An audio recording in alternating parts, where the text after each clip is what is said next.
Hello guys, সংস্কৃতির ফৌজি ফ্যামিলিতে আপনাদের স্বাগত। ব্লগটা শুরু করছি সকালে। দেখুন কত সুন্দর জানালা থেকে পাহাড় দেখা যাচ্ছে, কি সুন্দর দৃশ্য, তাই না? তাড়াতাড়ি করে বিছানাপত্রগুলো গুছিয়ে নিচ্ছিলাম। সকালের ব্রেকফাস্ট কমপ্লিট হয়ে গেছে, এখন দুপুরের জন্য ভেন্ডিটাকে ভেজে নিচ্ছি। আর এখানে মাশরুমের সবজি বানাবো বলে মশলাগুলোকে কেটে বেটে রেখেছিলাম। এখন দুপুর 12টা বাজে আর আমি চা খাচ্ছি, সেটা ভেবে হাসি পাচ্ছিল। যাই হোক, গোলাপটা দেখো কত সুন্দর আর কত বড়, পুরো পদ্ম ফুলের মতো দেখাচ্ছিল। এইসব করতে করতে দুপুরের লাঞ্চের সময় হয়ে গেল।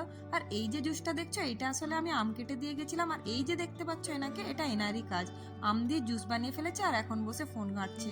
খাওয়া কমপ্লিট করে এখন আমি রাত্রির ডিনারে তড়কা বানানোর জন্য সমস্ত রকমের ডালগুলো গরম জলে ভেজাচ্ছিলাম, কেননা এখানে ঠান্ডা থাকার কারণে ঠান্ডা জলে এগুলো ভেজালে ডালগুলো ভালোভাবে ভিজবে না। বিকেলবেলায় রেডি হয়ে গেলাম একটু বাইরের দিকে ঘুরতে যাব বলে। আর ওখানে আমি একে বলছি যে দেখো তুমি দরজাটা লাগিয়ে দিও, তো ও হাসছে।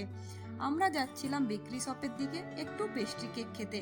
তোমরা কিন্তু আমাকে কমেন্ট করে জানিও যে আমি কোন পেস্ট্রি কেকটা আজকে খেয়েছিলাম। আমি ততক্ষণ পেস্ট্রি কেক খাই আর তোমরা চ্যানেলটা সাবস্ক্রাইব করে দিয়ে পাশে থেকো।